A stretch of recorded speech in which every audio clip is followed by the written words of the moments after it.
which is great. So, to that point, what advice, and it sounds you've already given us some, which is fantastic. Look at your business model, trial things, which is fantastic. Trial and get that feedback from the market, adjust your positioning, which is all great. Any other top tips that you think, okay, there are just a couple of things that you think, man, that has really made the difference for me? Looking at your looking at the revenue model. I mean, if you want to get quite businessy, there's several different business models that you can do. So not only your own model of how you're going to deliver, that you might do branches or licenses or online programs, but actually the model that you choose to follow from a business point of view. Is it subscribers into memberships? Is it paid by the term? Is it a package? Often as we go on in the early days, we start with the hourly sessions. Yes. I'll do an hour with you for $150 or something, and that's great. And you get your kind of runs on the board, and then over time you start to craft, and generally a package model is there for the client as well, so that they get results. And you're finding out really what's working out of all of that, because ad hoc sessions and one-hourly sessions can be really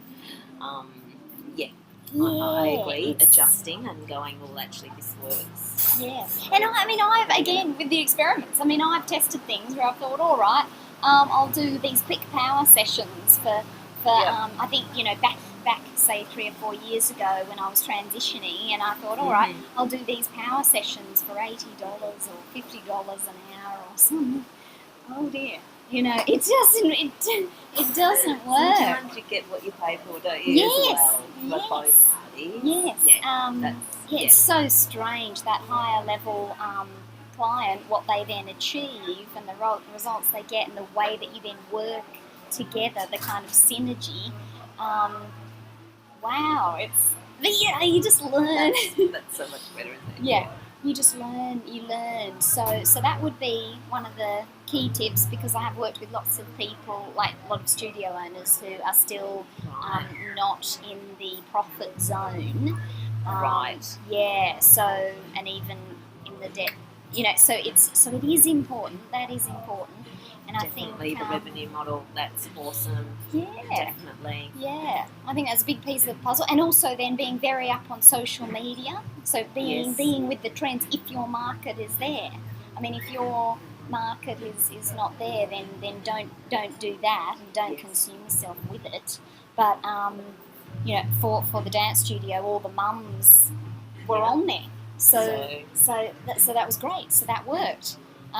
With the online stuff that I'm doing, of course, all the people there are online, so I'm very active in the online space. And also, if you are going to do anything online, another tip would be, if you are going to do anything online, selling your wares, like your programs or your fashion or whatever you're doing, get a database going right from the beginning.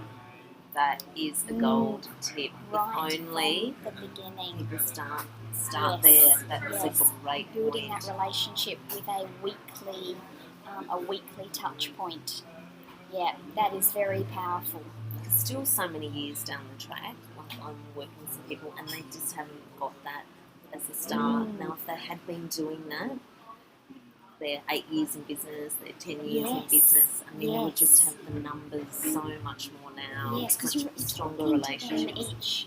Yeah, and again, experimenting with that. I had a newsletter, and I was just doing it once a month. I thought, they don't want to hear from me too much, so I'll do it once a month.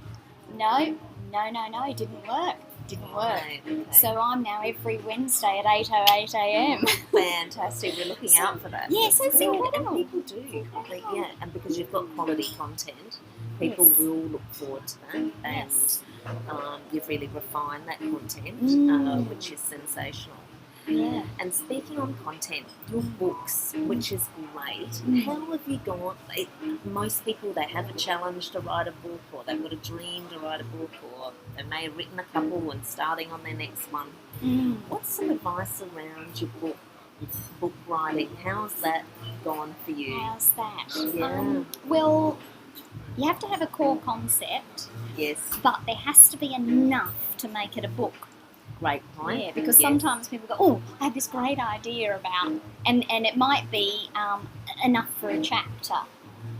Right. You see, so and then it can end up where the book there's not enough to say because that it's sort of not meaty enough. Good point. Yeah, so you want a core concept that has enough grunt in it to actually lay out those chapters and be able to say something in each chapter. And then you can be quite formulaic with books. So with the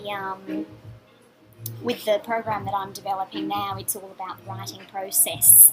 And so therefore we get together and we do it as a community online, and you actually do your book. And a lot of people look at the blank page. Yes. And they get scared. Page. That's right. But there's actually a whole, it's almost like you get these bones down. Yeah. You get the bones down of the book.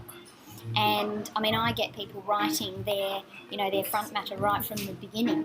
Right. So that they actually feel like they've got a book going.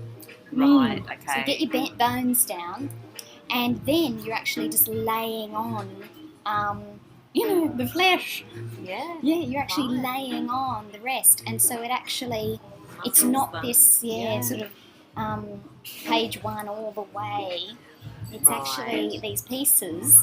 And so yes, once you get your head around that, again, sort of getting your head around a model and things that you're going to say in each chapter, you'll find that you can actually write books quite quickly. And I sort of just came up with this because I suppose maybe it's from writing programs. My mind sort of thinks in these sections, and then yes. And how many have you written now?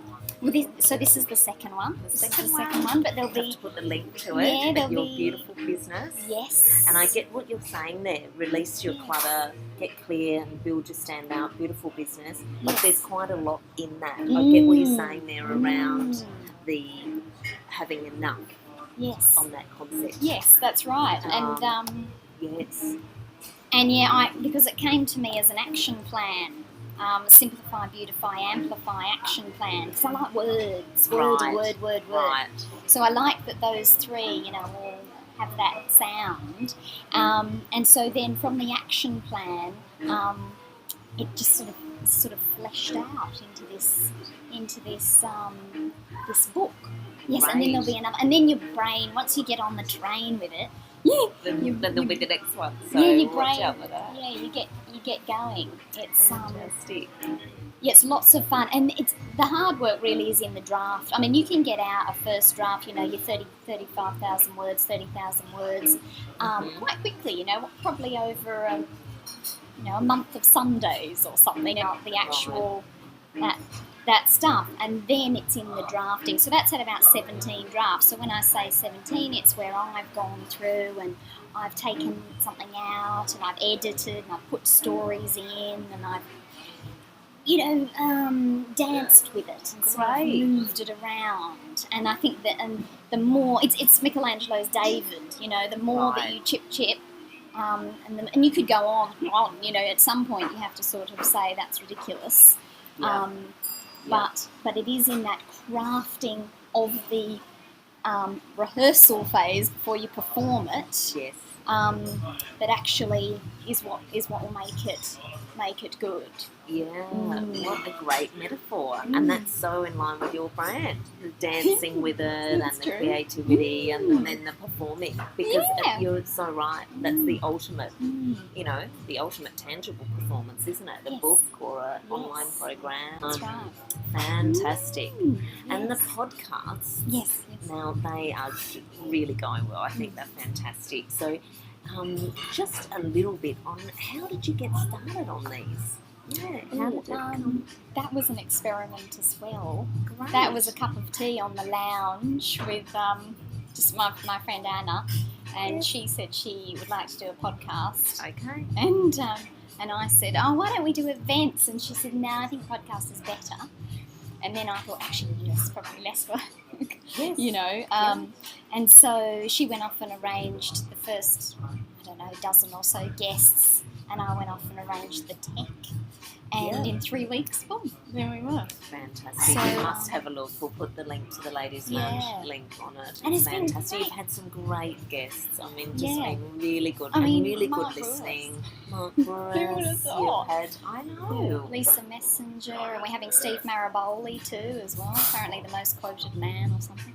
Fantastic. So Yeah. it just grows, Yes, isn't it? It's yes. just growing, and I really, really like that. Yeah, maybe you're just dancing with it, but now it's really, it's definitely a performance, Yeah, isn't it? that's in right. terms of Yeah. there's lots of players now, and it's getting momentum. And it'll either stay as a nice marketing piece for us, as well as an absolute barrel of laughs and bundle of fun to do. Yes. Or we will come up with something and think that we might monetize it in some way. You know, it can go either way. Right. Perfect. Well done. To see your creativity in action. You can obviously see and the history from your dance career through helping dance studios become more successful, through to other businesses, and how you're keeping on adding to your business and your model and with your podcast, online programs. Definitely a person to follow, for certain. And you're just such a generous spirit too. You're just a great person to be around. So that's who you really want to be working with on some, on every level, I think. So yes, brilliant. Likewise. Thanks, Emma. That's amazing. Thank you so much, and thanks, I hope you've Kellie. got some great tips. You definitely did today. So thanks very much, Emma. Yeah.